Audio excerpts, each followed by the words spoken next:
I ran up a check, I might do it again. Enemies close, had me thinking they're friends. 10 toes down, I'll be free until the end. Crib outside the city, I don't feel safe in my hands. Took so many years, I'm just waiting for the wins. I'm in debt to no one but the one who took my sins. I do it for real, there's no reason to pretend. If I do it once, I do it again. Add it up, bankroll, euro, peso, add it up, I'm just doing me, everything is on me, oh you matter what, add it up, bankroll, euro, peso, add it up, I'm just doing me. Welcome to the Millionaire Before 30 show. This show is dedicated to giving you guys the blueprint of how to become a millionaire before 30 years old. I'm Ryan Zolin. I'm Brent Daniels, Mr. Talk to People, Mr. TTP, and we are excited. We are excited. This is going to be part two. This is because last week we did part one of finding discounted deals, finding really good wholesale opportunities, really good investment opportunities off of the multiple listing service, which basically means working with real estate agents to be able to find opportunities. Absolutely. And that's your bread and butter. That's my bread and butter. So we've got a few examples, again, we can go through today. And then we're going to open it up to questions, basically hoping you guys pick apart this deal and then obviously how to work with other agents, how to work with on-market deals, and then even how to structure them. So awesome. Before we deep dive into the breakdown of this deal, Matt, will you just pop up that 5 steps, the 5-step blueprint to becoming a millionaire before 30? All right. So number 1 is just do a deal. All right. And it's really interesting. Before the show, Albert, Ryan's business partner, and I, we were talking about, doing a deal comes in a lot of different forms. Now, we're going to talk a lot about doing real estate deals because they're bigger and it's going to give you bigger returns and you're going to find bigger opportunities to make more money faster. But you were saying, you flipped a chair, you bought a chair for $40. Oh, it was $40, and it's fun because it was date night for my girlfriend. I go to the auction, just bid on stuff, bought a chair for $40. I sold it that weekend for $200.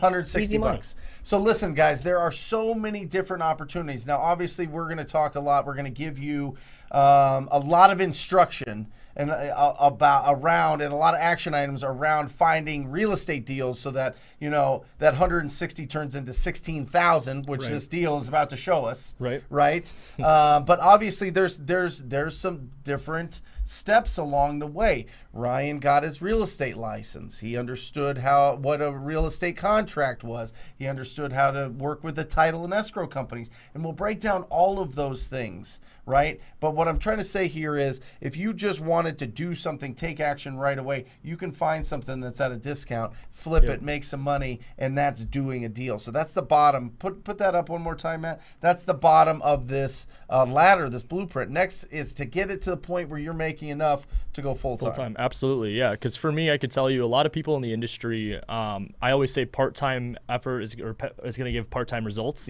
Where the minute you're able to make that full-time leap, you can actually put in 40, 50, 60 hours into your business, and that's when it actually starts to flourish and really you start to see the results. That's it. Next is killing the debt, right? We need to make sure that we are building our wealth and not just giving our wealth away to somebody to build somebody else's wealth. And that is in the form of interest. Let me tell you this right now. Debt is what is preventing most people from becoming wealthy. I'm telling you, people call it leverage. It's debt. All right. Now, there's some interesting leverage. We'll get into it on other shows in this for Millionaire Before 30. But I'm talking about consumer debt. I'm talking about student debt. I'm talking about car debt. Okay, that's what we're talking about. Next is investing in assets. So once you you get rid of all the debt, you're able to start bringing in some income. Once you're able to take that money and invest it into assets that create a passive cash flow every single month, then you have your money start working for you. That's it. This is where it's beautiful because whether you're making money or not, you're having money invested into properties that should be bringing in some kind of a return. And at that point, that will lead to step 5.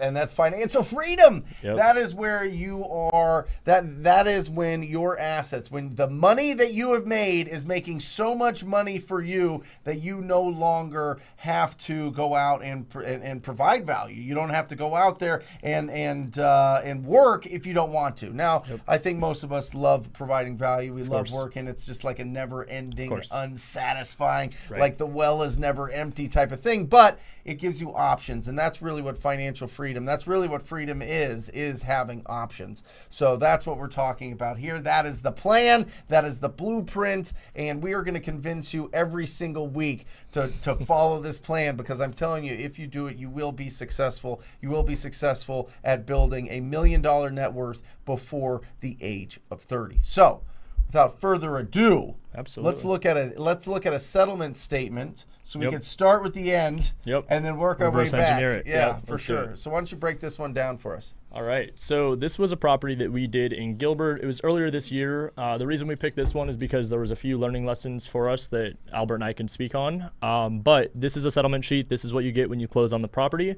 As you guys can see, we have it highlighted our assignment fee. So I didn't actually purchase it. I ended up wholesaling it out. And you can see there was even 2 other assignment fees underneath mine. So I ended up having one of our buddies, shout out to Corey Geary, help us sell this property. We also were able to get commission. Obviously, as you guys know, being on market properties, this being my bread and butter, we're able to kind of double dip where we're able to get an assignment fee along with the commission.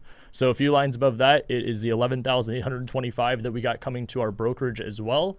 So like you had said earlier, that $160 payday, we were able to literally turn that from $160 to like a $16,000 payday here with this example. Right. But yeah, it was also cool because, as you can see, again, what we were talking about last week is a lot of people would get upset saying, man, I don't have good buyers. I'm not direct to the end buyer, whatever the case. We made 16,000. One of our buddies made 15, 14, whatever that is. Yep. And then another guy made 1,500. Yep. So this is the settlement sheet breaking down what those numbers look like. But as you guys can see, we walked away with about 16 on this one. So. And I really like showing these, one, because I want everybody to get comfortable looking at this. Absolutely. Pull that up real quick, Matt, because I just want to point something out here. So the 2 words that are really important are at the very top, and they're yellow, okay? It's debit and credit. Yep. Okay, this is really important, right? The credit is the money in, the debit is the money out. Yep. Okay? That is what we're talking about. That is what we're looking. I'm sorry. The debit is the money in. The credit is the money out. Yeah. And what you're looking at there is just understanding and being comfortable with this, so that as you're closing deals, you can make sure that your assignment fee is on there. And if you're an agent, making sure that your commission is correct on there, and just showing you what to expect when this closes. How much money are you actually going to receive once this closes? And all of the assignments, all of the commissions should be handled by a title company or a closing attorney, depending on what state you're in. All right, but these settlement statements are nationwide. Mm-hmm. They all look like this. They're all going to be a breakdown of the debits and credits, and it's all going to be really, really, really clean. So it's really important that all of the money, all of the checks, all the payment that you get is coming through the title company. Don't be convinced that somebody's going to pay you outside of the transaction. Put it on paper, put it there, make sure that it's legit, and make sure that you get paid from the title company, so you're not chasing somebody around to get paid. After the fact, yep, absolutely. So how did you find this deal? MLS. MLS again.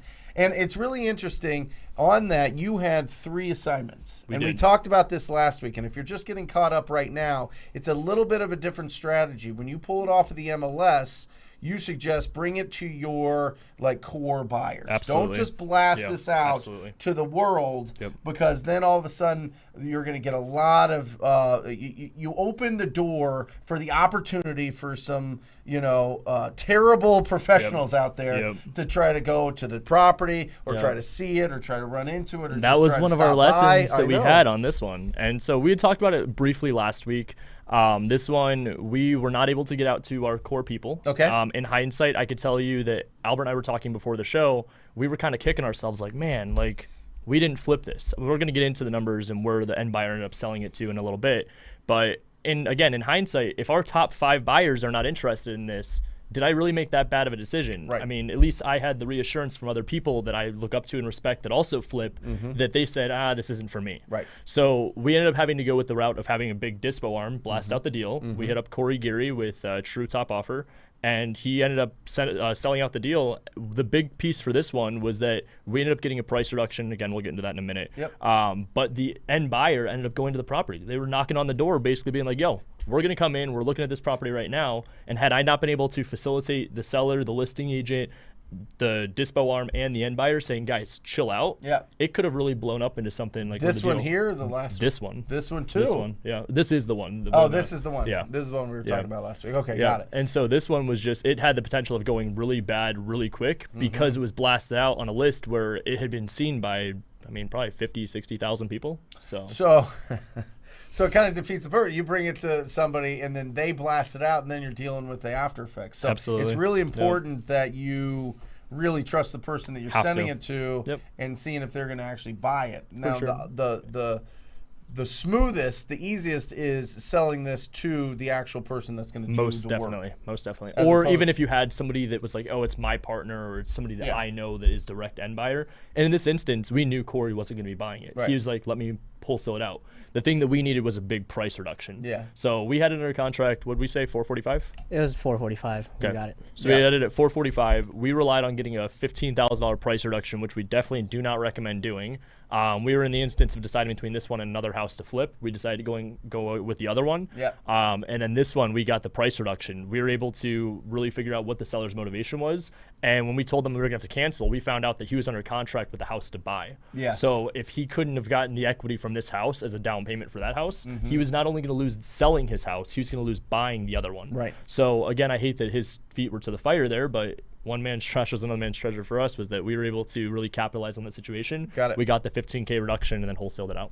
Awesome. All right. So show us how you found it. You got it. All right. We'll switch it over to the MLS page. There it is. So here we are again. We just go through. First thing, as you guys know, I don't like looking at the photos. I go right to tax records. And we got this one again. It was at 430 because we got that 15K price reduction. The big piece for me was looking at it. This was actually our best comp, if I remember. Or no, this was. It's one of them. One of the comps. Because this one sold after the fact, though. But I think this sold twice because one of the houses next door was like a really big house. Okay. And so 2,500 were 22. Again, being 515 though, 445, there's not too much spread there. And if I remember correctly, this one was sold twice, and it was right around that price. It was a 5 in front of it. Yeah.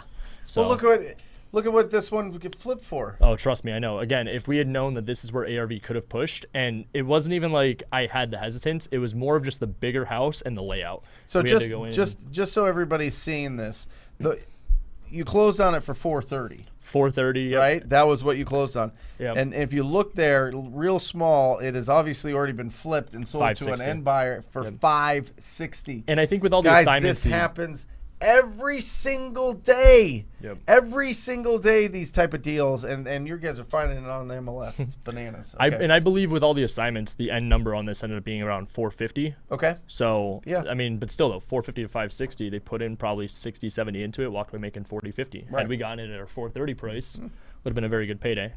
So as you guys can see, I mean, that's just how, looking at it now, I can tell you exactly why it's a deal. But we had 475 here too. Like, there was just a lot of all over the place. So we just figured it's easier to wholesale. In my opinion, if I'm ever like on the fence about it, I'd rather take the quick, easy money and then reinvest that into making the next deal, unless we know it's a home run. So going into the report, we can kind of show you guys some of the things that popped out to us. I don't remember if it was anything in the public or private remarks. Well, with that said, Ryan. Yeah. The timing of this one was we got 2 of them under contract and under the same week. So when we were looking whether or not to wholesale or flip it, we evaluated which one's the one that's more fun, which one's the one that has the better opportunity versus. And I believe we went with Erie because of its location. Yeah, we wanted to bank on the location because we don't have a crystal ball. We have no idea where the market goes, right? Yep. So it's not good practice to flip to appreciation. Yeah. Got it. Love it. And that one, again, like, it's not that this is obviously it was a deal, but for us, it was just one we were on the fence about. Going back to the MLS page, though, as you guys can see, this even goes against my theory I was teaching last week. We said 10 plus days. Yeah. This one was 6. Yeah. So as you guys can see, this was listed at 475. They ended up dropping it right from the beginning to 450, and it kind of caught my attention because I'm like, whoa, like that's a pretty big drop right there. I'm hearing what you're saying, but I'm reading what the private remarks are saying. Yes. Motivated seller. Seller is currently closing on another property with security title agency. Zoom in that, please. Yep. Look at this. So listen, again, this is a huge advantage that real estate agents have, or people that have access. Like, get somebody that you're partnered up with. If you don't have your license, get somebody that has a license that you can partner up with and get access to these listings, because this is private remarks. This is not going to be on Zillow. This is not going to be told on PropStream. This is not going to be told on Realtor.com. These are private remarks specifically from one real estate agent to another. It's like a secret chat room, right? A little secret box. And when you see something pop up that says motivated seller, you got to jump on that. Absolutely. And full transparency, I don't even remember seeing that private remarks. I mean, that was probably one of the things that popped up for us, was motivated being a keyword. So what popped up? I mean, how did this pop up to you guys? This was keyword motivated. Keyword motivated. Okay. Yeah. But yeah, so then going in, we obviously can see the private remarks is there. You can see the agent on my team that represented us in the transaction. And now after going through all that, we can go through the photos. All right. And this was one that, because it was right around the corner from us, we actually did go out and check out the property. Sure. It was not bad. That wall needed to go. I think they ended up keeping it, didn't they? Yeah, they kept it, but when we get to the kitchen, they reformatted it later. They've got the concrete That's floors. a weird floor plan. Yep. And it's a big house too. It's 5 bedrooms, so it was used as an assisted living facility. Okay, that makes sense. Just kind of an awkward layout, and the kitchen is what was very, because if I remember correctly, they flipped it this way, right? Oh yeah, they moved. We can go through the other one in a minute, what it looks like after. Okay. I think the beauty of it is when there's weird layouts, that's also another way to jump on the MLS, because the traditional buyers don't want to deal with an end layout because they don't have the means, they don't have the time, energy, or effort to really, let me restructure this whole house so that will sit there to the traditional market. But for the investor market, it's like perfect. And this was also backed up to a power line, which was one of the other reasons we didn't flip it. There was no pool. It had a half gate. And this is your pantry. I mean, this is a kitchen. This is not going to sell to a family that wants to come in that's like, I need a beautiful, drop-dead gorgeous kitchen. I mean, you've got the oak cabinets. What even is that counter, Albert? Formica. Yeah. Oh, my gosh. Yeah. Old school. Old school. Yeah. And then there you go is the master bathroom. So it's dated. It's 1990s. Yep. It's 1990s. They ripped out the floor because it's an assisted living so that people could push walkers and all the flooring was DIY. So it wasn't even wasn't done by a contractor. Okay. It was all on level. Could see it in the grout. This fence had to go. They had a nice little turf patch. But then again, they do a very good job of not showing you the power lines on the other side. Right. Yeah. There they are. And there it is. There they are. And then you could even see it back there. So let me ask you, was there any other offers that you were negotiating against? There was one other offer that came in. Okay. I don't know if they were higher or lower than us. The agent ended up really just resonating with me because Albert and I, again, were talking about it before the show. I don't know what happened, but I was like so hyped with the team. I'm like, we're going to find a deal today. Yeah. Hopped on the MLS. Within 10 minutes, I found this one. I'm like, submit an offer. Let's go. And I talked. Tension. Literally. And so I talked to the agent, and I just remember building such good rapport with her that the minute even that designer, our end buyer, ended up showing up, her first reaction was to call me and be like, why didn't you tell me the designer was coming? Is everything okay? Like is the deal going to blow up? Like, I just want to make sure everything's all good. Most agents would call like super pissed off, like, whoa, my seller let your client in, that's unbelievable, blah blah blah blah blah. Like, so this instance was pretty good. I mean, yeah, this was a good one. So let me ask you, so do you send the offer and then you make the initial contact with the agent? It varies. It call varies the agent first and then send it? Recently we've been doing a lot more send then call. Okay. But with that said, we've had better success with doing the call then send. Right. But what we're noticing is that I want more quantity of offers going out now rather than quality. Yeah. So we have better at-bats. Yeah. So that's where I say send. Let them contact us, counter us, and then we have follow-ups where we'll reach back out. You said quantity? Quantity. Quantity. Yeah. Okay. Yep. I want more offers out, more opportunities, rather than let's focus on getting $100,000 price. Do you have a goal, on a daily goal, a weekly goal? 5 a day. Five contracts a day. Yeah, as a team. Out 2 realtors. 5 a day is 25 a week, 100 a month. On that, we'll get about 15 under contract, and then we'll close on about 7 to 10 of them. And that's like our average. 100 offers to 7 deals. Yep. Woo! Yep. Listen, are you taking notes? Are you following this? Like, oh my goodness gracious. So I want to take this back a little bit. So I'm putting myself in the mind of somebody that's excited. They're just getting into real estate. Yep. They're just making these connections with a real estate agent. If they don't have their license, right? Yep. And they're like, but I want to be able to do this. Yep. How does somebody without a license, they have to partner up with somebody that does. Yep. Right. Partner up with somebody that does. And then say what should they say to somebody that has a license and say, hey, listen, I think that we can get these opportunities. I'm willing to put in the work. Yep. I'm willing to do the research on these deals. Willing to submit the offers, but I need you to talk to these other agents. So I think that where most people go wrong with any type of business transaction, because that's what this is, is it's leverage. You need to be able to bring value to the person that you're looking to get whatever the results are from. Yep. So in this case, if you're looking to go and get MLS access, you need to bring value to that agent of saying, it's going to like paint the picture. It's going to be discouraging. We're going to be submitting a lot of offers. Yeah. However, with that said, I know you're a hungry agent. I know you want to get as much commission as possible. What if I could paint this picture to you that we're going to get at least 3 to 5 transactions a month? 2.5 to 3% of what could be about $1.5 to $2 million a month in volume. Yeah.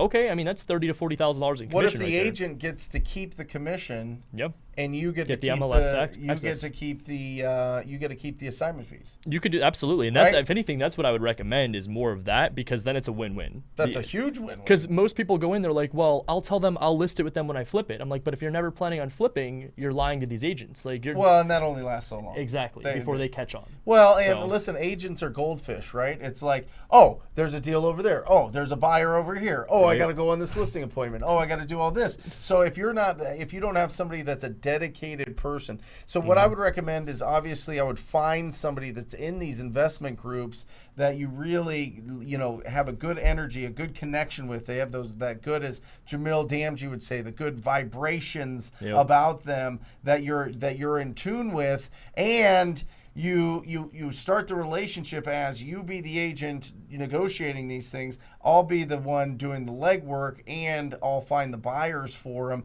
That's a nice marriage. Absolutely. That is a nice marriage. Yep. Oh my gosh. And you get to keep the commission. I'll keep the assignment fees. How does that sound? Or we could put it in a pot and split it 50-50 if you want. There's a lot of different ways that you can customize this relationship. The cleanest way that a broker would tell you to do it is exactly what you said a minute ago. Do the commission on one side, assignment on the other. Because their argument would be that with you not being licensed, you legally cannot get part of the commission. Sure. So if that's the case, that's fine. Make it a win-win where the agent takes the commission and you get the assignment fee. And it's like, I think that there's a serious relationship that can be made there. And if you do that apart with 3 to 5 agents that are rock stars, I mean, that's the model. Let's see what this house looks like after they flipped it. You got it.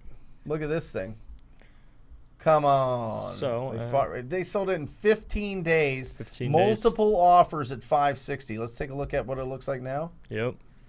I love this. You know why I love this? Like, this whole neighborhood changes because of the work that we do. Yep. I'm telling you. Somebody could have sold this to somebody that literally, like a Zillow or an OfferPad or an Open Door or something, that went in and did a really, really, really bad just a paint and carpet, just floors, lipstick on a pig, just kick the can down the way, because it's going to need to be renovated and the floor plan's going to need to be worked. Instead, we sell to a local real estate investor that actually cares. Obviously, they want to make a profit, but they know they have pride in this. They have pride in their work and in the product that they put out. I love that, man. I think that's huge, especially in our market where we have all of those iBuyers, and it's just disgusting to see the rehabs that they do. Seriously, it's soulless to me. It really is soulless. There's no pride, no pride in it. Yeah, I mean, you hit the nail on the head, because at the end of the day, we took the other one by, it's a good mall here in Gilbert, Santan. Yep. It's just a more fun area. And just like you said, someone's going to want to live here. In this house, they're not going to want to live in this house. Right. But give them a pretty house in this awesome area. Oh, yeah, they'll be here any day. Fantastic. Awesome. Guys, if you have questions as we're talking here, make sure that you're putting them in the comments. Alejandra's going to be selecting the questions, and we're going to be opening this thing up for over an hour of question and answer and going. So this show is about making sure that there's no mysteries to what we're talking about. There's no mysteries to the blueprint that we've put out there, and there's no mysteries to how you can start on the first step of doing a deal. Absolutely. All right? So make sure that you're putting in, make sure that you're participating. The show ends up being a lot better with you guys part of it. So don't be scared, have courage, ask the questions, and we will get to it. Alejandra's loading them up as we speak. We just, I mean, it's incredible. A couple different things. One, you guys talked about something, and I think it's important to note before we open this thing up to questions, and it's really two things. You said one, and Albert said one. One is the quick, easy money, right? Getting that quick, easy money, getting that win, getting it into the account, putting it in there, as opposed to having ideas. I deal with this a lot coaching around the country. Should I flip this? Should I wholesale this? And oftentimes it's like, well, do you have the ability to flip it? Yes, I do, but I have to partner with this person. It's 50% here. It's going to take 90 days, 120 days. I said, listen, sell it to a cash buyer. Get the income. Build that income. I want that income. I want in your account. I want cash available to you, 6 figures. That's what I like. Absolutely. I like having that buffer zone. I like having that money. Now you can start. It really opens up a lot of different opportunities, but you have to stack the cash. Have to. And then the second one is don't flip for appreciation. Right? Don't make the decisions assuming that the appreciation that this market's always going to increase, the values are always going to increase. If you're buying a property that's close to retail value now with the hopes that it'll be worth 10, 15% more in the next 90, 120 days, you will get caught at some point. You will. That is not savvy investing. Nope. That is like... That's like playing. That's the danger zone. I'm all about risk. I'm all about risk, but there's calculated risk, and at that point, you don't bet on appreciation. Not in a market, especially one that just is consistently rising. Because at any point, you're gonna start seeing a correction. Right now, you're already seeing the correction in this market specifically. So, but did you want to go through the rest of these photos and show them what it looks like? Let's do it. Open up to some questions. Are we looking? Do we have some loaded up? Okay. So this is the kitchen, as you guys can see. I love they did the waterfall edge. They got all new cabinets. This is what I was talking about with the pantry. I think that the way that they were able to incorporate a little bit of sliding doors, I think that's a good little touch. This is what Albert and I were just talking about, some different backsplash ideas. Yeah. What do you got here, Albert? I'm going through, so here's the thing, right? When you're going looking for on-market deals, the beauty is usually there's some good pictures there. And what you got to get good at is envisioning what the space can be, both aesthetically and usability. A lot of things that I've noticed in the time that I'm flipping houses, a lot of things look pretty, but I like usability. I flip to usability. How is this house going to make someone's life way easier in their day-to-day life? And it's just the little touches that make all the difference. I mean, this is a functional layout. Just looking at that, flipping that island, go straight to your great room, enjoy. You're not walking around anything, not banging your groceries on anything. And there was even a wall up. Yeah, there's a wall up and it's gone. So it's flipping to usability and putting the aesthetics as a second priority. Clearly, they did a good job here. I have nothing bad to say at all. That's a very nice house. So awesome. They cleaned up that front yard. I think it's incredible. Like back, 10 years ago even, it was like canned lighting. Recessed lighting is everything, and now everybody's like, "Oh no, I hate recessed lighting. We need these. Let's put these lamps coming down, right? Let's put these fixtures that make it look more rich. Yeah, there you go. I love it. Interesting. The only thing I did not agree with was the black appliances, but whatever, to each their own. Master bath. I mean, this is a big difference. If you remember the little square that they had, a rectangle, they were able to put a freestanding tub. Goes back to the kitchen. Interesting. But here you go. I mean, the flooring just feels a lot more open. Yeah. Much better. Great. And there we go. Pantry. There you go. Yeah, they did a fantastic job on this. And as you guys can see, they made some money. There's that shower. Long guest bathroom. But yeah, that's the property. That was another deal. It's our MLS property of the day, how we do it. MLS property of the day. I love that. Now, listen, just as a side note, we talked about this before. If you have not read this book, you need to read this book or get the Audible today.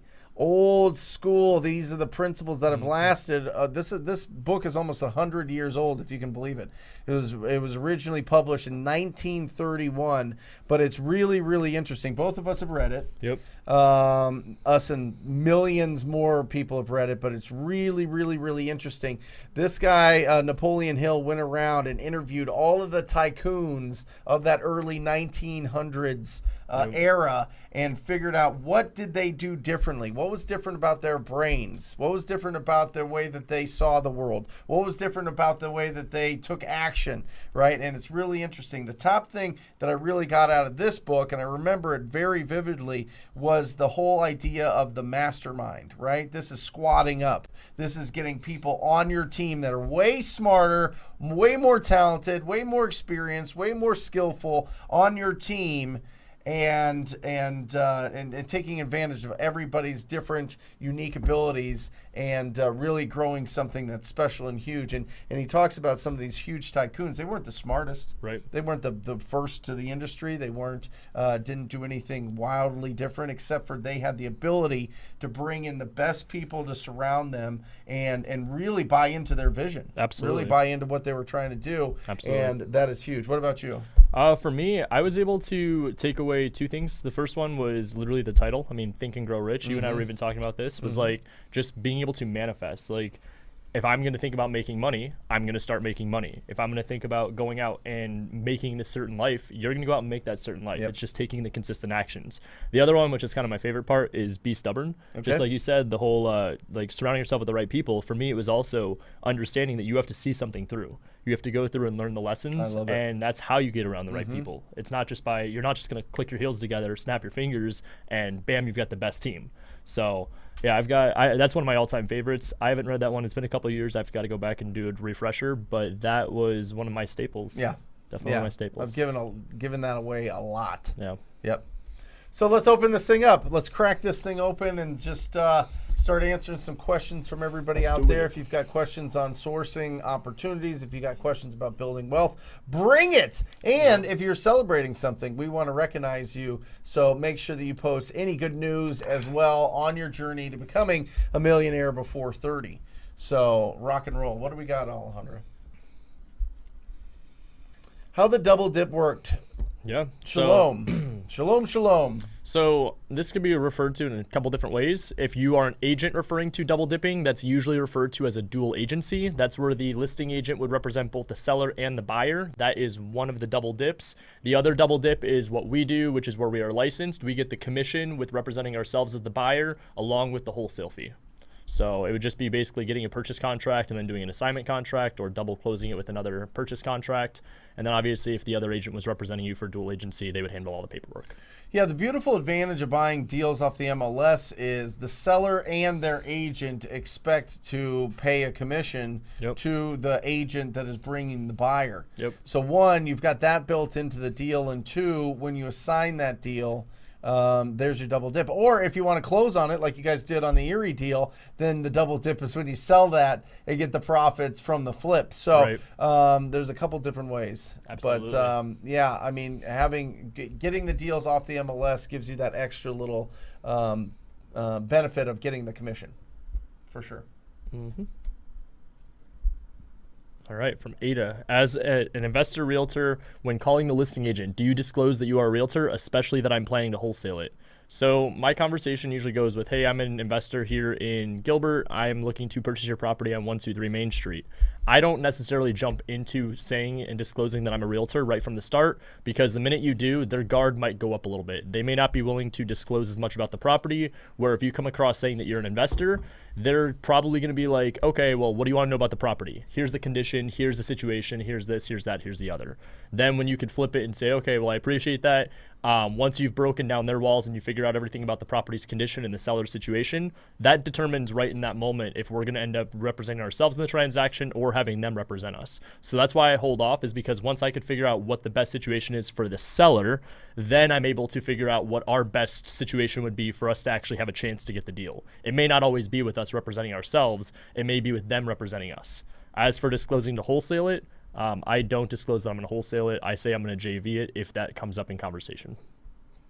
So, what about you? Well, listen. Every deal that I look at as the buyer. Yeah, I do. I'm the buyer. Yeah, I'm the buyer. I'm going out and I have the intention of buying that property each time. I love buying great deals. We buy deals every month. We buy deals every week. You know what I mean? So I go out as the buyer with the option to be able to market that property to my database of cash buyers as an exit strategy. It's just one of the exit strategies, right? You have 3 options when it comes to an exit strategy, truly. 1 is wholesaling it. 2, buy it, clean it up, flip it. That could be wholesaling, and that could be just flipping. That goes into the same category. You got to buy it and sell it. And then the 3rd is to buy it to hold. That's really it. You don't have to overcomplicate this. It's either you're buying it to hold, buying it to flip, or buying it to wholesale. And those are your 3 options that you have. And if you look at them with 3 options through the filter of 3 options, it really gives you a lot of flexibility on these properties, because you might see that you can make $30,000 on assignment fee, but maybe that'd be a really nice portfolio property. Maybe you want to just keep that property for a while. So I always go in, Ada, as the buyer. I have set that up with my own capital. Before I had my own capital, building that up, I had relationships with a private investor that had a bunch of money, and we just partnered. And then after that, it was I had enough for a down payment so that I could go to a hard money or private money lender. So I always had the financial backing to be able to submit these offers in good faith, knowing that I can close on them. Right. That's important. Absolutely. I'm telling you, that's important. Especially if you're dealing with these agents, have the ability to close the deal. Integrity. They're all going to want proof of funds. Yep. They're all going to want to know that you were able to do this deal. They might even call the hard money lender or private money lender, confirm that they know who you are and what you're doing. So build those relationships. Set that up, Ada. If you don't have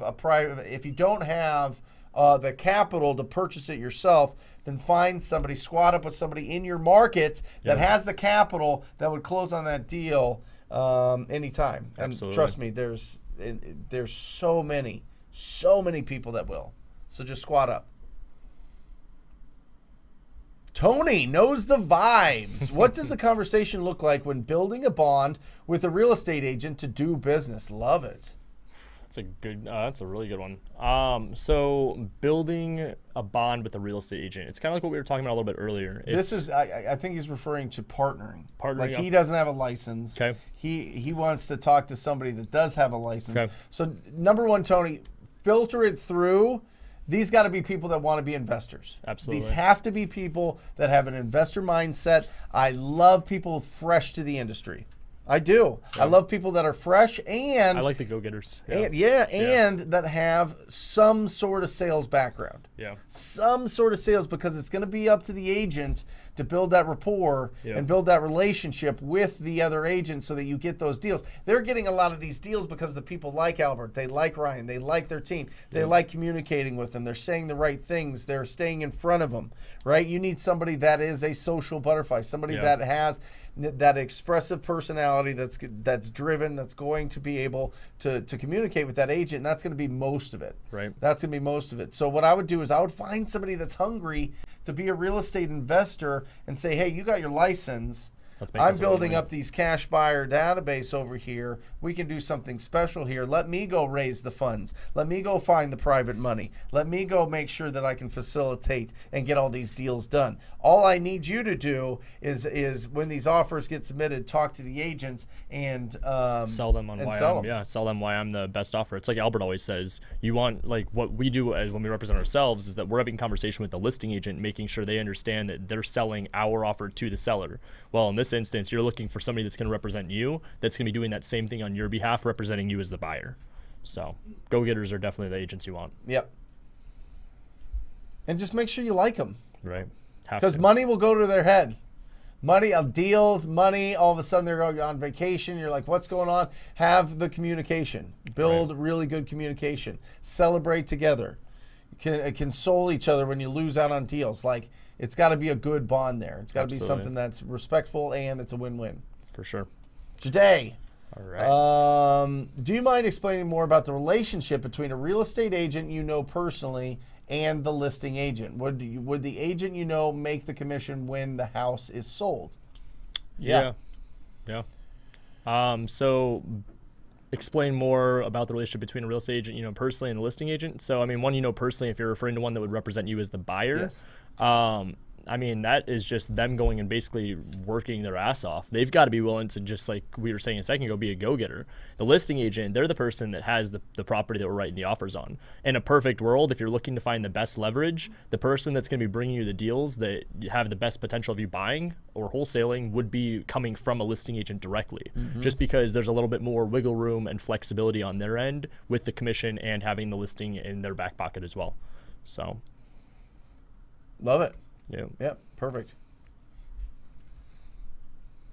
And yes, the agent, you know, typically I think in that relationship would make the commission. Yeah. Paid by the seller. They would get paid by the seller once it closes. Yep. And that's a huge advantage. Could you imagine being a real estate agent? You just get you're just putting in offers, negotiating with agents, and you're closing 6 deals a month. Well, dude, that's what I'm saying. Like that's what I. You're the top. Yeah. 0.5% in the world. In the world, literally. Yeah. And that's what I try to say, like when I can tell people, you could make $40,000-$50,000 a month as an agent. From that. A month, not a year. Depending on your market. I mean, obviously these properties you were going after 400,000. But even so, I mean, take it off 200,000. Yeah. I mean, that's 6,000. 6,000. Do that 5 times in a month. That's 30 grand. 30. I mean, that's.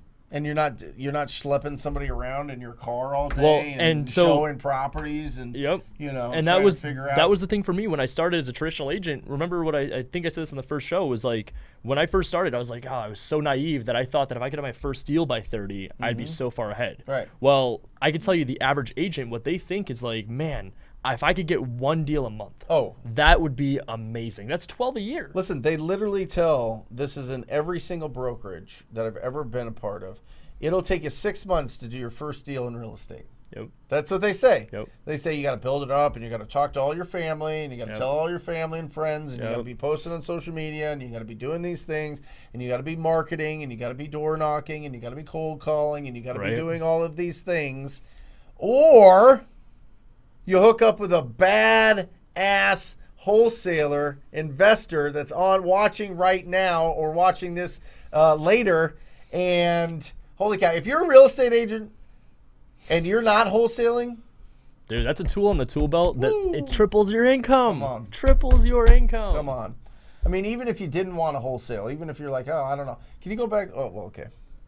I want calling kings too. Yeah. All right, I'm a licensed agent. How do I make this happen for myself? Golden. Here we go, brother. Yeah, perfect. Yeah, thank you. How do I make this happen? Dude, okay, so I mean, I would tell you social media is going to be your best friend, finding the people that are actually doing deals. When Albert signed on a closing we've got for tomorrow yesterday, I told him the title company, hey, dude, ask title, who's the best buyer I should know.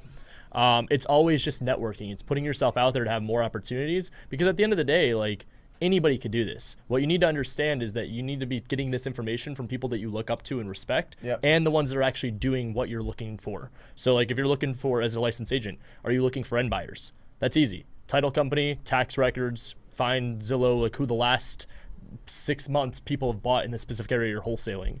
If you're looking to build relationships with hard money lenders, I mean, that's just calling an investor and asking who to use to lend money. If you're looking for other fix and flippers, you could find properties on the MLS that have been rehabbed like this one that I just showed you guys. See who the end buyer was, what did they buy it for? Now you've got connections of who the wholesaler was that got it direct, and you've got the end buyer's connection. And then also too, I mean, what I always say to everybody is realtors are still going to be your best friends. So as a licensed agent, don't look at other agents in your brokerage or on other teams or even in other states or markets as competition. Collaborate and find ways to bring them deals.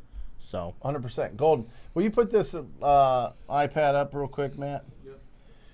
This is, look at this. Very simply, 100 cash buyers. I want you to find 100 cash buyers. Okay, this is going to be huge because then you're going to have a confidence to know that you're going to be able to sell these deals that you're making offers on if that's the exit strategy that you want. I want you to have all 3 options. Buy it to hold, buy it to flip, buy it to wholesale, right? Or lock it up to wholesale.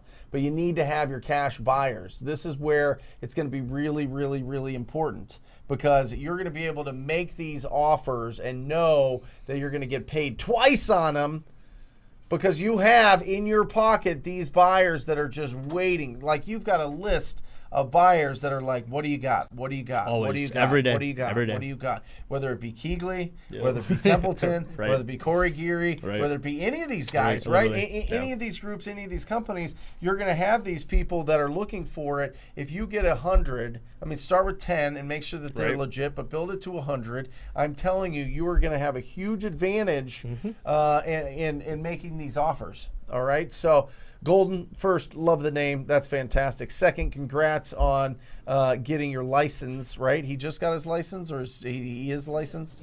He's new.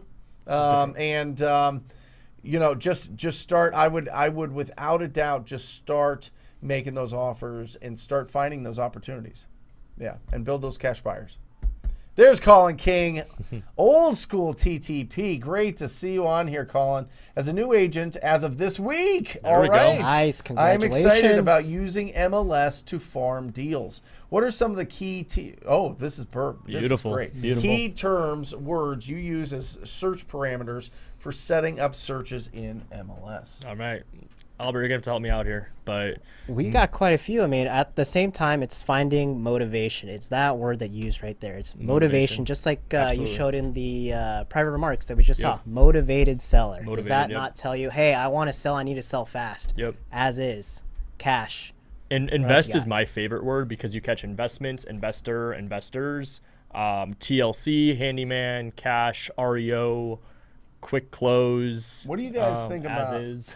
Owner finance? Absolutely. My big thing is that's not really my realm that I like to play around too much in. But I will tell you, like, for example, with Pace's model, dude, there is a serious market on the MLS with creative finance buyers. I can tell you right now, we had a deal that closed 2 days ago, the land out in Maricopa, that my seller was dying to do creative finance. I just couldn't get the structure to make sense for where his payment was because I couldn't build anything out there to cash flow. Yeah. But the amount of sellers that are willing to take seller financing, I mean, if you're doing creative financing, they literally list it on the MLS. Yeah. They'll tell you seller financing. Now, why don't most people do that? It's because most of the times the sellers are unrealistic with their terms and what they want and the down payment and the interest and all that. They're just getting wacky with it.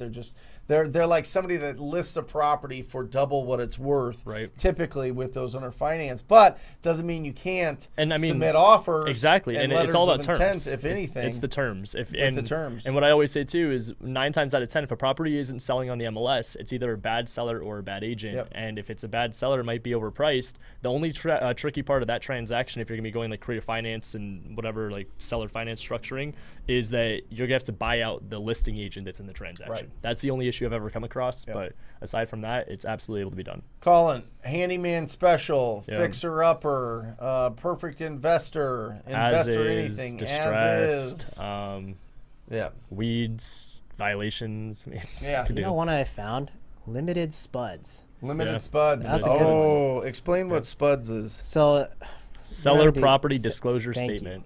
So that's the one where what is a seller property disclosure statement? They have to disclose everything that they know about the property, about whether it's bad roof, if there's a flood, if things have been replaced, something that just protects the end buyer. Like, oh, hey, this is what I know about the house. I'm passing my knowledge on to you. Well, there's a word that agents put in, limited spuds, because the owner never lived there. They've just told you the person that owns that house was never in there. So that'll tell you, hey, maybe it was a rental. Maybe they were never there. Something that they're ready to just unload. Not only that, but that's a cover your ass statement. Oh, absolutely. Sure. Right? Absolutely. Limited spuds. The reason they say that is because they can't come know after something me. is going to pop up Yep. that they probably don't know about, or they do, and they just don't want to tell disclose you. it. And they're just saying, hey, listen, if you want to do this, it's going to be limited disclosure. Right. Because we don't deal with this as just going direct to the seller, because typically we use our own contract and we're not having the seller disclose everything because people are going to fix it up anyway, right? But on I think every single real estate agent contract in every state, they have some section in that with the disclosure that the seller has to make. The seller has to disclose if they agree to that contract. Even if it's limited. If they agree to the terms of that contract, they have to disclose everything they know about the property. Yep. So there you go. Good question, though. Ryan, All right. I spoke with my realtor friend, and he said he will work with me. What's my next step? Love it. That is what's up. That is a win. Let's celebrate that. What I will tell you is that you want this realtor to go and just be a dog. Like, this guy's got to be talking to sellers for you. And basically, when he's going and prospecting, they should be talking to sellers anyway when they're trying to find their next listing appointment. You basically just teach them to add in one extra line of, okay, well, once you hear any type of motivation from the seller, or it could be a distressed home, they know their first step is to call you. They can bring a cash offer onto the table anytime at any transaction with you being the buyer there. So you just want to make sure he feels comfortable coming to you with any and all opportunities. And also you want to make sure that you feel comfortable underwriting properties and knowing what your buy number could be to these realtors when they bring you the opportunities. So I would say your next step is basically getting him hyped up, getting him pumped, ready to go, finding opportunities. And then if you want him to have some kind of like KPI to like structure any type of like, hey, I want to have X amount of offers out per day. I want you to have X amount of conversations with other sellers and send me potential leads or opportunities. Whatever you want to structure that with them, just make sure you're setting the expectations now with the foundation at the beginning. Yeah, minimum standards. What is the relationship's minimum standards? And literally just have that conversation. You know, how do you like to communicate? Yep. We need to make X amount of offers every single day. We need to meet, you know, once a week or whatever to review and look at our scoreboard. And that's very simple. How many offers did you make? Right. How many got accepted? How many did you close? Right. Like that's pretty simple. That's a pretty simple scoreboard. The other thing is you need to build your team, Ryan. Right now, you need to go and you need to find that escrow officer at the title company that does investment deals, or a closing attorney that does investment deals. That's absolutely part of your team. They got to be part of that team. All right? It can't just be your real estate agent's brokerage's preferred title company. It's not going to work. You need to find, or a closing attorney. It's not going to work. You got to find the very specific ones. Not only that, but you got to get a proof of funds. You got to get a letter of credit from one of these private money lenders, one of these hard money lenders. You're going to need to be able to put together a very solid package. Have to. I remember submitting offers, and I was doing this model in 2005. Okay. But we had to do it with a fax machine. Okay. We did it with a fax machine. We'd print everything out. We'd send everything in. It was a disaster. It was absolutely disaster. And 2005 was this type of market. Right. I mean, we're like, this is crazy, like nearing it. It's crazy. We would find opportunities, but none of them panned out because of we didn't have the financing set up. So what I learned was, okay, here is a letter of credit from a hard money lender. Yep. Here's the purchase contract. Yep. Here's a copy of a earnest money deposit. It's just a copy, but it just shows money there. Yep. And I think that was like the bulk of the package. Right. There might have been one other thing, but I would send that in, and that would just seem more reasonable. Absolutely. They didn't have to ask for something else. The only other thing we add in there would be testimonials of like past deals we've done, or if we have past or current deals that we've already done as flips. Love it. Because if we're trying to separate ourselves from the pack to be able to say this is the difference of what we could do, it's basically just adding more validity to you as a buyer.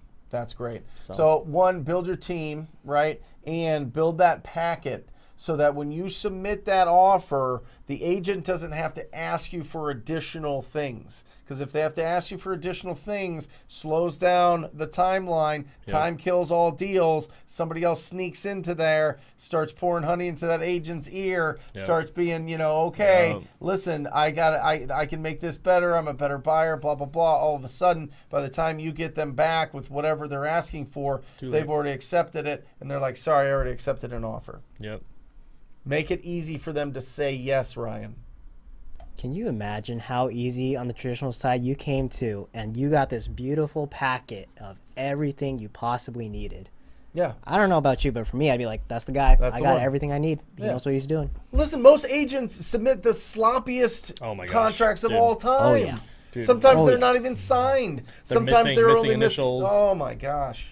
Missing boxes, missing things. I'm telling you, with this strategy, have everything, all your ducks in a row, have it all lined up perfectly with all of the paperwork and the story and the credibility. Once that you've got 15 seconds, 30 seconds of that agent's time to create that impression that you are the one to go with. Absolutely. Woo! We're getting into deep stuff today. I like that. We're going back to 2005 facts and offers. That's awesome. All right, from Addison. How can you leverage real estate agents so they bring you ugly off-market deals or properties they don't want to touch? This is just by everything we've been saying this whole show. Like, you have to tell them how your business works and make sure they understand that when they're presented in front of those opportunities, the very first person that comes to mind is going to be you. So again, if this is somebody that as a real estate agent that you don't have a relationship with, it's basically giving them the same thing. Give them a packet of, this is what I come to the table with as a buyer. This is what I'm looking for. This is what I do. So when they are in front of an off-market ugly deal, or they're at a property that they're going to list that they don't want to touch, it may look bad, maybe bad condition, it may not even be something they want to put their name on. That's completely fine. Like I said, the biggest thing is you want them to be like, hey, Addison, what do I do? And so in this instance, it's just training these real estate agents. It's setting the expectations and giving them, again, maybe the packet of, this is what I bring to the table. Go out and find me those opportunities, and I will be the best buyer that you'll work with.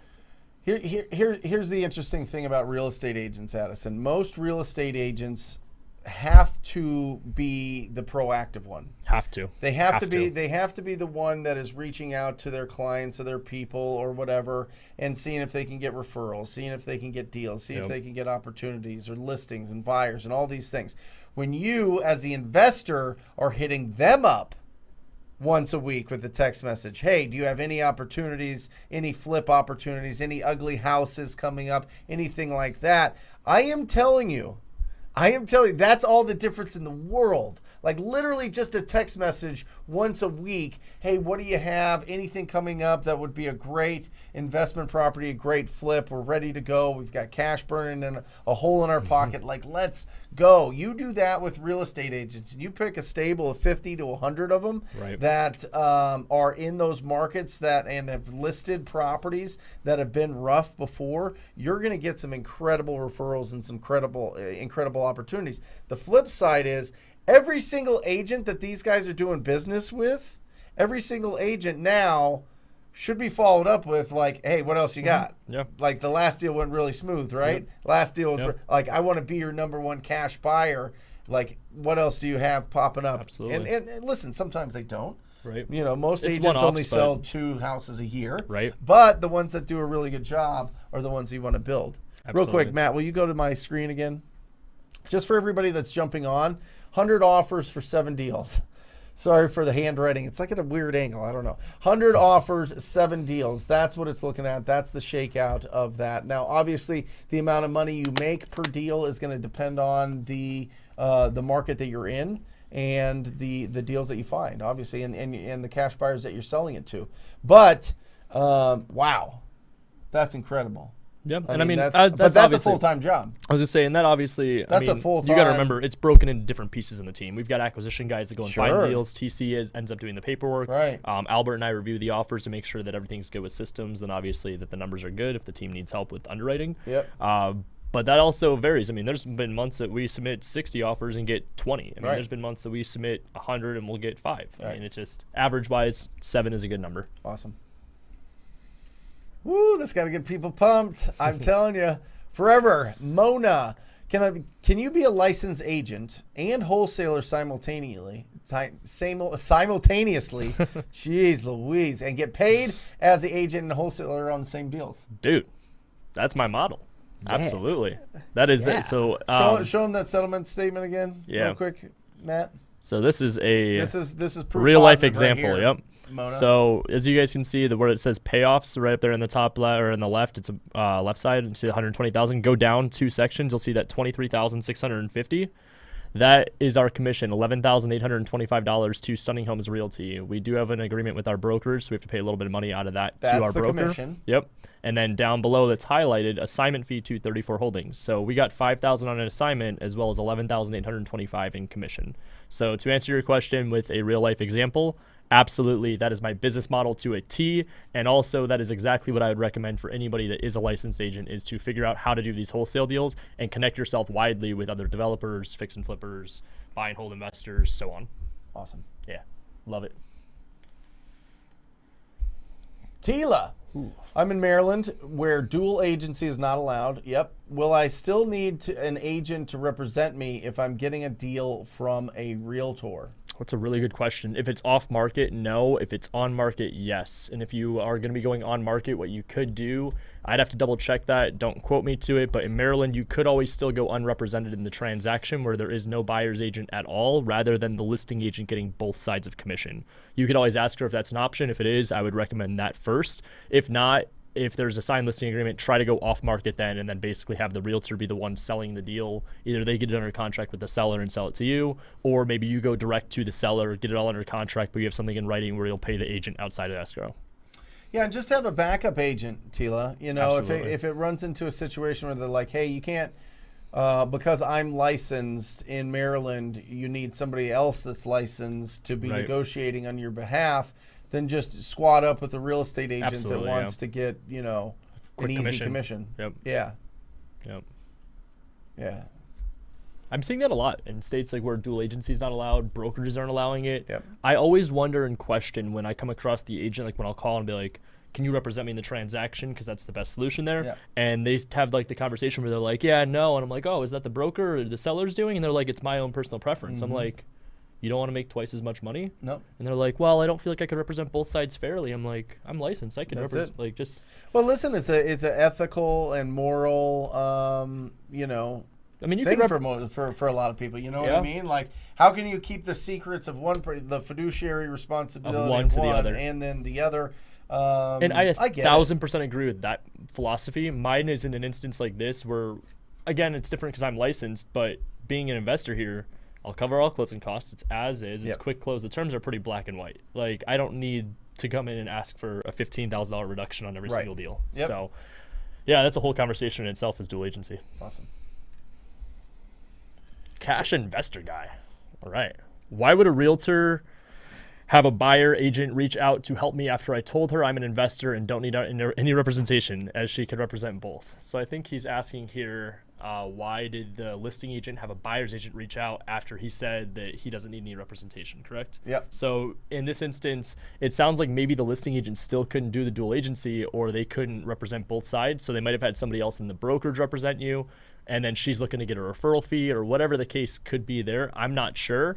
But I would say, if anything, this is where I just like to flip my hat around and make the best out of any situation. If you have a realtor reach out, guess what? That's another realtor that you could add to your 100 cash buy or your 100 realtors that you're looking to build a relationship with.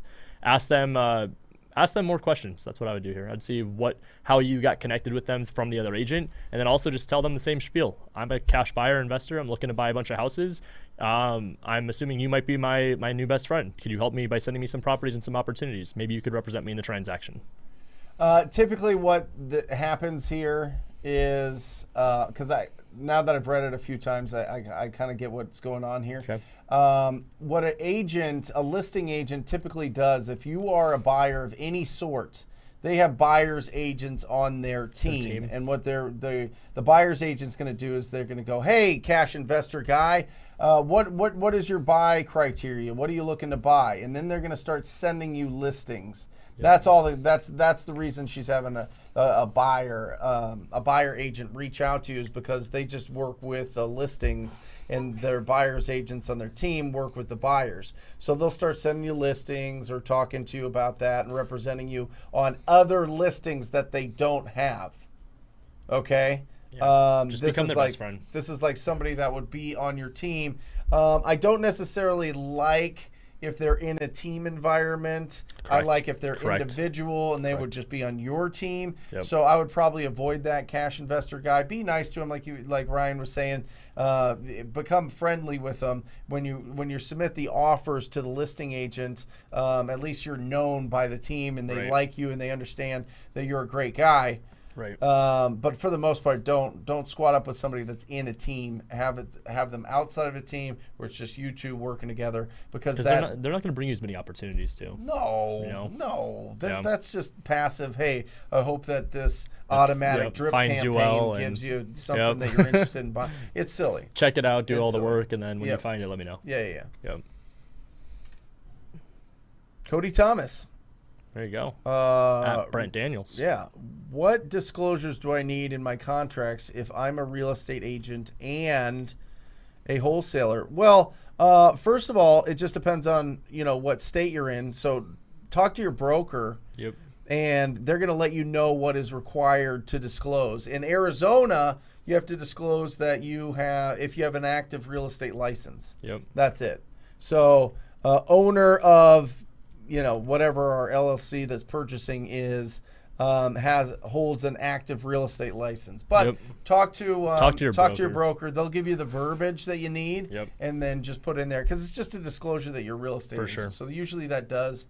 And there's millions of disclosures. Like, the best advice is exactly what Brent just said. Talk to your broker. Your broker will have different requirements. Yeah, but if you're going direct to seller, Cody, which I assume you are, then just find out what legally, and it's probably been in a class that you went through that you have to listen, disclose. like me, I forgot, you forgot, whatever. So you've probably already been what you have to disclose if you are the buyer or if you're in the deal. But remember, you're the buyer, so you have to disclose whatever is required in your state. Yeah, but not a big deal. Easy question. You could probably Google it, to be honest. But talk to your broker just for super clear clarification. Absolutely. Yep. Alan. All right. Should I take a break off wholesaling to get my real estate license, or should I keep the flow going with wholesale? Dude, this is such a solid question. I'm curious. What so, do you think? My opinion, what I tell people, especially like the ones that I coach, like they'll come in and they're typically not licensed, and so they're very intrigued by the MLS offers and how we're doing all this, and they're like, I'm gonna go get my license, I'm gonna do this, I'm gonna do that. It's that whole trying to have your horizon spread way too thin, in my opinion. What I would say is, I see you say take a break off. If you're currently wholesaling and you're making money wholesaling, my answer is absolutely yes, go get your real estate license. Keep in mind, to get your real estate license, it could be anywhere from 10 days to 30 days. I think you have up to a year to get it once you start. Yep. So I would say once you commit, the best advice I can give you with real estate school, just myself, was that I struggled with it, was go and get it knocked out as soon as possible. So if you're wholesaling, you're making money, and you have the money to invest into real estate, getting a real estate license, yes, it's a write-off. You can get it done quick. It adds more tools to the tool belt. If you're looking to get started and you're brand new, I do not recommend getting licensed first. I recommend building relationships with realtors, get a few deals under your belt, make some money, then pay for the real estate license. Love it. Yeah, Alan, listen. If you do it I mean, if you go through the crash course, it's a full-time, right? Kind of schedule. 10 days. I mean, typically it's 90 hours of total class time. But if you could do it, if you could space that out, it's not full time. You could do it. You could do this in your spare time. You could do this from the time that, from 7 to 9 p.m. every night, and especially for now too. A couple months. It's all online. Yeah. So you could get it knocked out really if you wanted to in 30 days. Slow down the momentum, because then you got to listen. If you're generating leads, that's the engine of your business. It's keeping you're going down the tracks. You're building the momentum, and then just stop and cool off the engine. I would say you've got to find somebody to come and at least pick that up and work the leads while you're still doing that too. Don't, like you said, don't shut off the engine. Yeah, or do both. You can do both. Alan. You can do both. You got this. Yeah. There's 168 hours in a week. Albert did his first wholesale deal when he weren't even licensed. I was not licensed. Yeah, I barely knew what wholesaling was, and I got it. And then you were going through real estate school when you were still working with us all. So. Yep. Awesome. Dr. Misha. All right. Is there a fee in a pay the realtor for partnering with me? No. So the seller pays the commission. So as long as you're the buyer in the transaction, you're not paying them. And if the realtor asks you to pay them, the answer is no. Yeah. If you design the relationship so that you get the wholesale or the assignment fee and they get the commission, I mean, there's going to be times where they're making double what you are. I mean, look at this deal. Right. The commission was $11,000 plus, and the assignment was $5,000. Yep. So they're gonna be hitting some home runs. Absolutely. If you present this right, you're going to be unstoppable. Yep. Because I'm telling you, you get somebody on your team that's an agent putting together these offers and submitting it. I mean, you're building up that cash bar database, getting those deals sold. If you don't want to flip them or hold them. Man, that's a nice relationship. Mm-hmm. It's a great relationship. From Andrew. How do I find someone to take pictures of a property for me ASAP? I found my best success is just by going into Facebook groups, and I put, hey, looking for boots on the ground in this city, willing to pay $50 to $100. You can also post on Craigslist. What we do is we post on Craigslist for, depending on the market, $50 to $75. We need you to go out. Here's the checklist. All the photos. Of the photos that we need you to send out. If you need a copy of that checklist, it's in ttpinsider.com, ttpinsider.com. And then you send that to them. You make the post 50 to 75. Just say, hey, listen, nothing fancy. Use your camera phone. Just make sure that they're clear pictures. And these are the pictures that I need you to take. Yep. Put them into a Google Drive or into a Dropbox. Send me the link, and I'll Venmo you the $50, $75. There you go. Easy peasy. That's an easy one. Just post it to Craigslist. Post it, or do they have job postings in Facebook? In the marketplace? I just like post it in like the city Facebook groups. Yeah. There you go. Is it okay to double close on every deal? Sure. For me, this is actually a really good example. So we had a deal that was earlier this week. It was a couple days ago that Albert and I were discussing if we double close it or assign it. We actually decided to assign it because we have a, what are the numbers on that? It's 10K wholesale? Yeah, 15K wholesale. When we were breaking down the numbers on the settlement sheet of what it would be, it was going to take us down probably about $4,000 to $5,000 double closing it. Yeah. And so our assignment was only going to end up being 10. Yeah. We still have to pay out the TC, still have to pay out the acquisition manager, still have to pay off marketing money. Like, it's just, in that instance, we decided it would be better to assign it, and we know that obviously we're going to be on the settlement sheet. It's fine. But to answer your question, absolutely. My big thing is it just has to have the spread to make sense for a double close. Yep. Don't spend the money in closing costs to make $3,000 when you could have made $6,000, $7,000, $8,000 if you just assigned it. So Ryan's using a term TC. That means transaction coordinator. So basically, once the paperwork, once the agreement is signed, then it gets turned over to his transaction coordinator, and they make sure that everything goes smooth. They open up escrow, make sure all the ducks are in a row, stay on top of everybody, make sure that the agent is getting all the paperwork and information that they need in. Yep. It's a huge role. It is absolutely critical, because I will tell you, the paperwork on a MLS deal, a traditional MLS deal, is 10 times the paperwork on a regular direct-to-seller. Absolutely. Not only that, but it takes up a lot of time, Yep. and it's not income-producing time. This is servicing time. This is income service. This is operational. Yep. So getting into that, building a transaction coordinator into your business is going to be critical. It's a must. And oftentimes, in a lot of real estate brokerages, they have a specific transaction coordinator that will work for either $200 or $300 or $500, not $500, but $200 to $400 per deal. They'll take care of everything for you, and in my opinion, it is always worth it, because for the literally hours of time that they save you, you can be out there finding other deals, negotiating other deals, building better relationships, squatting up with interesting and incredible people. Yep. That's what you should be doing. Paperwork, man, you'll drown in it. You'll drown in it, Most and then definitely. your business will always do this, because you're going to take your foot off the pedal of lead generation. Don't do that. Goes back Get to a transaction building the coordinator. team, making sure you've got the right people in the right spots that allow everyone to really maximize their best efforts. Yep. Alan, how do I start conversation with seller when walking through the home to make the seller feel comfortable? Well, first, Alan, if you are, I'm going to assume that you're going direct to seller here, and then I'll let Ryan talk about if it's a seller that's occupying a property that's listed. All right. So first off, you should have already had every conversation. Listen to me, and this is with an agent or this is with a seller. You are looking for the skeleton of the conversation, the scaffolding of this conversation is the 4 pillars of pre-qualifying: the condition of the property, their timeline to sell, their motivation to sell, and their price. Okay, so the first time as you're going through a home, you should have already talked to them, right? There's no reason why you should be going on an appointment with somebody that you haven't pre-qualified, because you're going to spin your wheels, and you're going to go on way too many appointments, and they're literally just trying to get the price out of you so that they can keep that in their back pocket. So mentally they know what their property's worth, or to be able, worse, they leverage your offer against another opportunity, another buyer. So, Alan, remember the 4 pillars of pre-qualifying: condition, timeline, motivation, price. You can talk, you can build rapport, you can ask them about their family, you can ask them about their life, whatever it is. But remember, all the conversations come back to those 4 things. Absolutely. And as you're walking through a property, the comfortability comes from 2 words. And I want you to like sear it into your brain.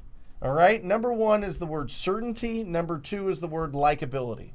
I am telling you, if you are certain and likable and you're going through this house, you will melt their defenses, you will melt their force field, you will bring down all of their, ability to keep you at arm's length, and they're gonna be confident in having a good quality conversation with you. Absolutely. Certainty and likability. Now, if it's a owner of a property that's occupied and the property's listed, when you walk through and the owner's there, is there any?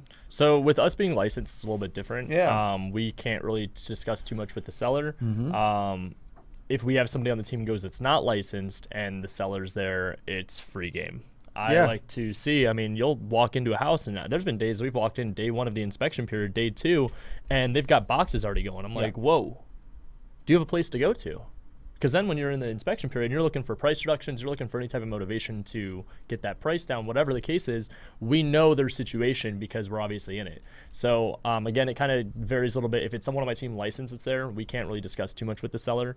If it's someone that's not licensed, we just want to figure out, again, motivation, one of your pillars. Figure out what their situation is, and then if there's anything else that they need. Sometimes what we found is that we can negotiate anything. So there's been times that we've been like, hey, we'll pay for the seller to get a moving truck if we can get our 5K price reduction, because they're like, well, I can't drop the price. I need this for this, and this. That's going to be coming in the next 30 days. I was like, well, all those things you listed, it's only going to be like $500. Here's $1,000. And they're like, oh, love it. Done. Okay, well, I got my price reduction. They got theirs. Just solving problems, handling.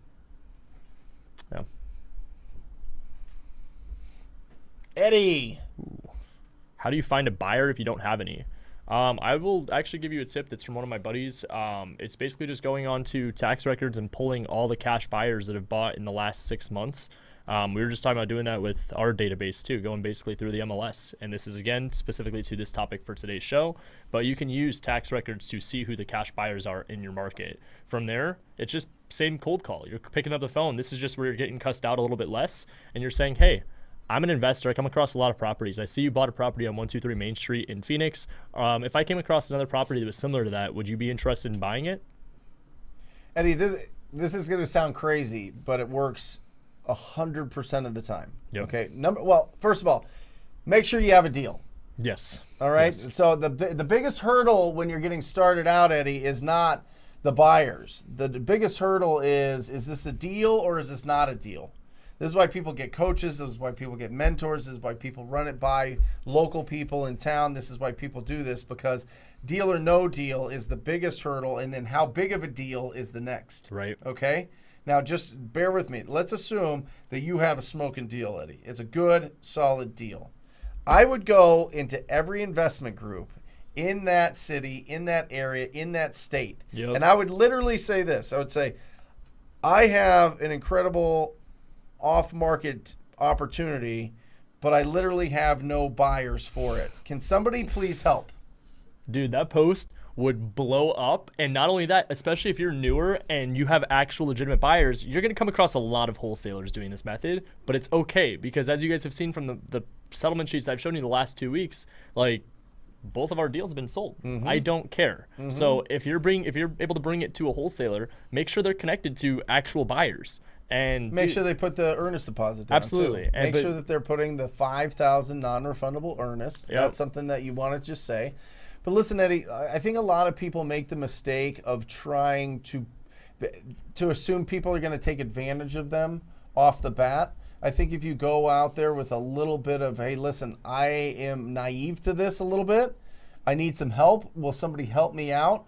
And then they reach out, and then you start talking about the deal, and then you start talking to a few other people, and you see who you really like, and it's somebody that's you can build a good relate. Now, listen, you're going to have to kiss some frogs, for sure. You're going to have the scummiest of the scum probably reach out to you, but you're going to feel that. You're going to understand, wait, who is this person? This doesn't feel right. They feel aggressive. They feel angry. They feel like they're, you know, above me or something. Don't work with those people. Work with the people that ask you questions and want to know more about you and more about the deal. Most definitely. And that have a good reputation. And then just look up and find, you know, do these people have a good reputation? Look at their Instagram. Look at their LinkedIn. Look at their Facebook. Look at, you know, do a little bit of investigating and see if people are bitching about these people or if they've got a good reputation.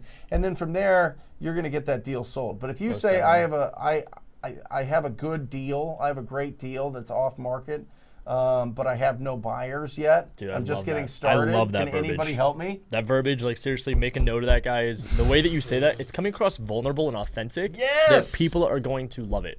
I'm telling you, you will blow up with buyers if you post that. Yep. Just have a deal. Yep. Just have a deal. That's number one.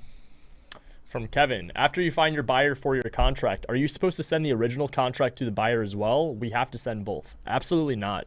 I don't send our original purchase contract to our end buyer just because you don't always want them to know what the terms, well, they're going to know the basic terms, what the close of escrow is, what the earnest money they have to put in, title company, purchase price. They're going to have all that.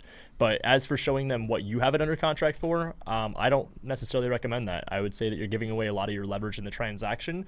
And sometimes, unfortunately, as much as I don't want to admit this, I come across buyers that are going to try to dictate what they think that my fee is that's fair for the deal they're buying from me. Oh, how about I only get 5,000? Well, if I could have made 15, 20, 30, even let's go stupid, 50, 60,000, you think a buyer would be okay with you making that if you were to send them, hey, I have it here and I'm selling it to you here? I know most buyers would try to eat that at least $10,000, $15,000 right from the start. So I don't recommend showing your end buyer the original contract. I'm going to yin to your yang a little bit here. Let's do it.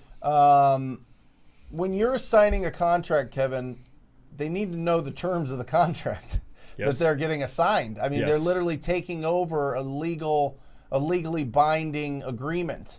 So having them understand what they're agreeing to is pretty important. Now, what I will say is if I have the option, so somebody says, I want the deal. Yes. Okay, great. I'm going to send the assignment. I'm not sending the assignment with the purchase contract. I'm sending the assignment.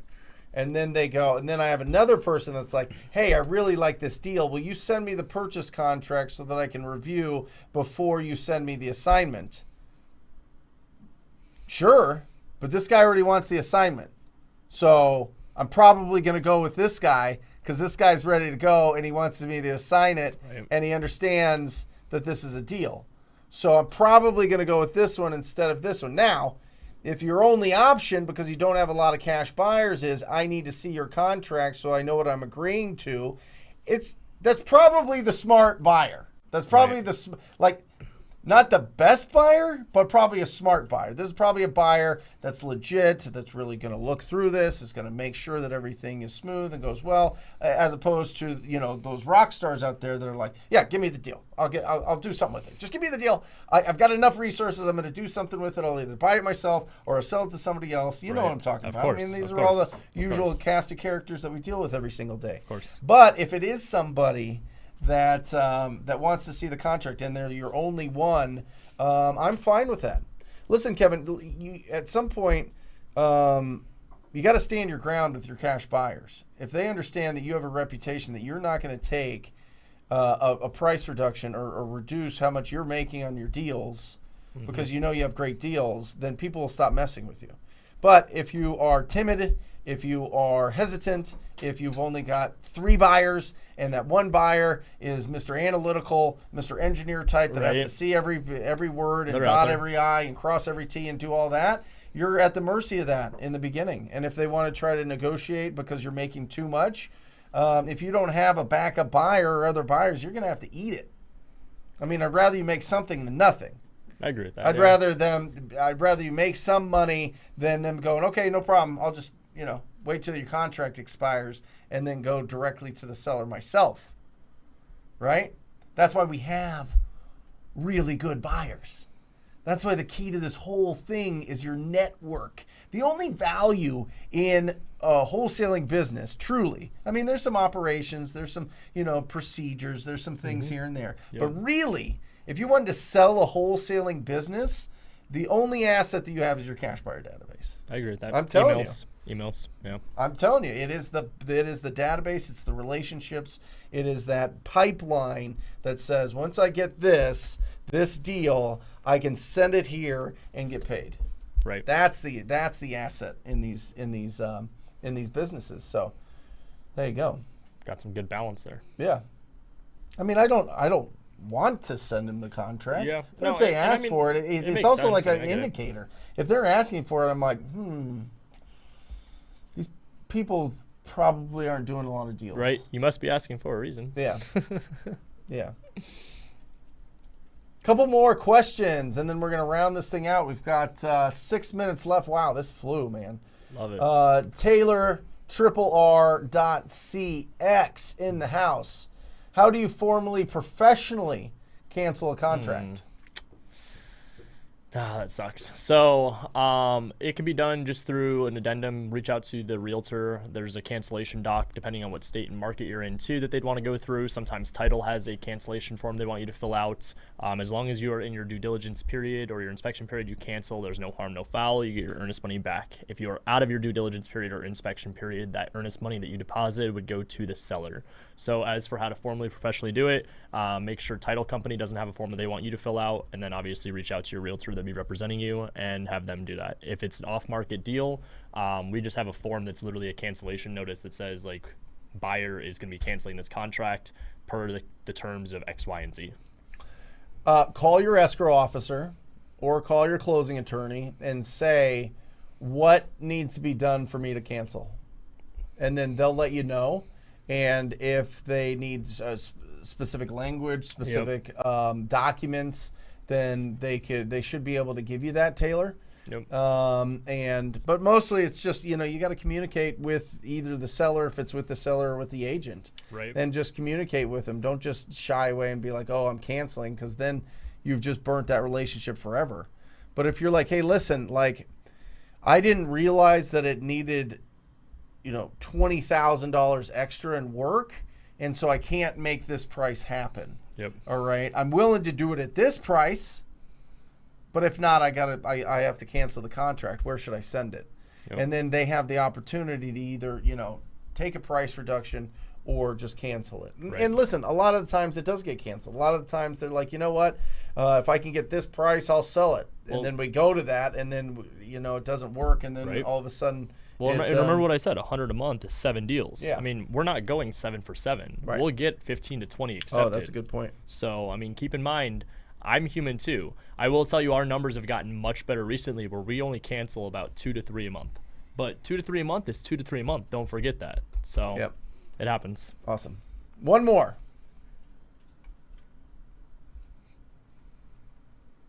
Addison. How have you guys blocked out naysayers? My family is dead set on the idea of graduating college. Now we're getting into it. We're doing it and getting a regular job. They claim real estate should be a side hustle, and it's driving me nuts. So, you ever heard that? Oh, man. So I absolutely. You ever been through that, Albert? That was me. Well, I was just going to say, I want to throw it over to Albert because, Albert, let's talk about the difference between side hustle and full-time effort. What was the biggest difference and takeaway? Time and effort. So you have decision fatigue, right? You can only decide on so many things in a day before you are physically tired from making decisions. And when you split your effort between your college job versus real estate, you can't make the best decisions in either or. Yep. I will say, I understand the naysayers because I was the same way. Like, why are you giving up your good, comfy 9 to 5? Well, it all goes back to what we were talking about the other day. It's mindset. It's risk. You're risking losing your job, but flip that hat around. And to Addison here, flip that hat on. What are you risking if you don't take the leap? Mm-hmm. You're risking financial freedom. You're risking the opportunity to give your family or your future family, things that you wish you had or you want to give to your family. I mean, it's that you're risking your future if you didn't do it. Yeah. Yeah, absolutely. I would say that as for naysayers, you're going to have haters anywhere. I mean, whether or not it's your friends, your family, whoever the case is, like, it's unfortunate, but at the end of the day, it's very real. And I mean, I'm sure you've seen it. I've seen it. Albert's seen it. Listen, Addison. And maybe this is just my brain, but I use that as the biggest, like, that's rocket fuel for me. Yeah. Like when people are saying you can't do it or go do this or go do that, maybe it's just my like anti, have authority thing, anti, having a boss, anti, this whole thing when somebody's telling me what I can do with my life. Ooh, I'm going to show you. Right. I am going to show you. I am telling you, that is fuel for entrepreneurs. That is fuel for you. There is a reason why you're going against the grain. That's why you're watching the show. You're not, well, and why the family is dead set on you doing something else, because they feel what's best for you is this, but you're not like them. Right. Just accept that. At some point, you have to accept that you have a different brain. Right. You have an entrepreneur's brain. All right, you have a brain that wants more flexibility and options in life. Yep. More freedoms in life. Yep. All right, that is the fuel. And if they're saying no, ooh, man, that fires me up. Like, I want to go out there and get pumped up. Like, I'm just living vicariously through you right now, Addison. Like, don't you just want to do it just to say, like, yeah, I did it? Of course. Right. Every time. Yeah. Right. Well, and even so, I mean, I had the naysayers too. So when I got out of high school, I mean, this is a little bit different between me and most people on my team, is that most people on my team, they went to college. Yep. I had the pressure from teachers, administrators, counselors at the school, and then also, just similar to you, my family. My aunt is a political science professor at a university. She has her doctorate talking about history in college. Mm-hmm. She's on TV talking about how you need to go to college, My mom was pushing it, college.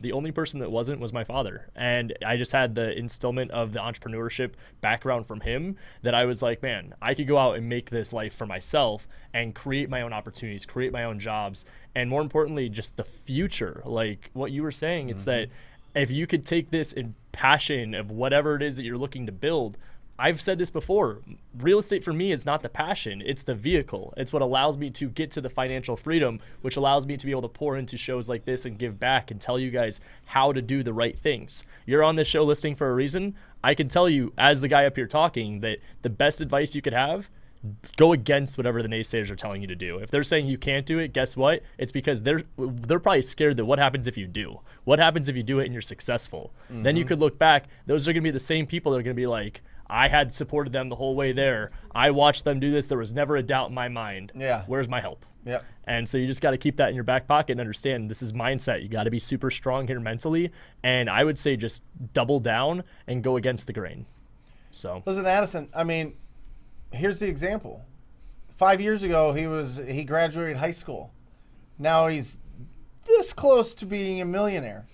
Now, while all the other people he went to school with have student debt, starting out at the bottom, making a fraction of a fraction. These are just statistics, not specifically the people that you went to high school, but statistically, that's the facts. No, seriously. Statistically, 23-year-olds are buried in student debt if they went to college. Right. And their net worth is basically nothing. And you want real life examples. Nothing. My best friends that are doing the best in life financially are the ones that did the route of starting at the bottom. They went and they worked the traditional blue collar job, and they worked their way up from where they were at ground zero to now they're capped out at $65,000-$75,000 a year. Yep. Don't get me wrong, at 23, that's fantastic.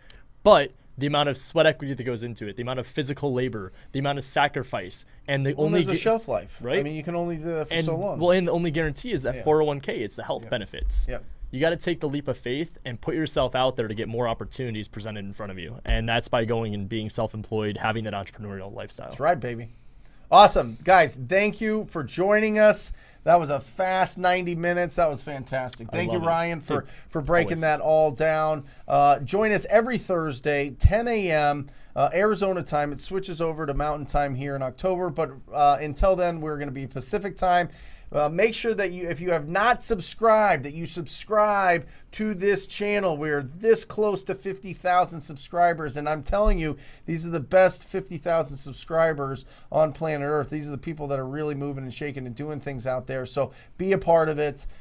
Take advantage of all of the free content and instruction and motivation and inspiration that you get every single day on this channel. Make sure you subscribe. Make sure that you join us every week, Thursday, 10 a.m. You guys are the best. Absolutely. Appreciate it. Yeah, thank you guys again for listening. I've got to give a shout out. This week has been absolutely crazy for me. I have to give a shout out to my team. Again, I tell you guys a million times, I could not do this without the support of everyone that I've got around me. And it just comes back to tell you guys, your net worth is your net worth. Network is your net worth. Said backwards. My team does nothing. I do it all. I'm the greatest. No. Love you guys. All right. Guys. See you guys. I ran up a check, I might do it again. Enemies close, had me thinking they're friends. 10 toes down, I'll be free until the end. Crib outside the city, I don't feel safe in my hands. Took so many years, I'm just waiting for the wins. I'm in debt to no one but the one who took my sins. I do it for real, there's no reason to pretend. If I do it once, I do it again. Add it up, bankroll, euro, peso, add it up. I'm just doing me, everything is on me. Oh, you matter what? Add it up, bankroll,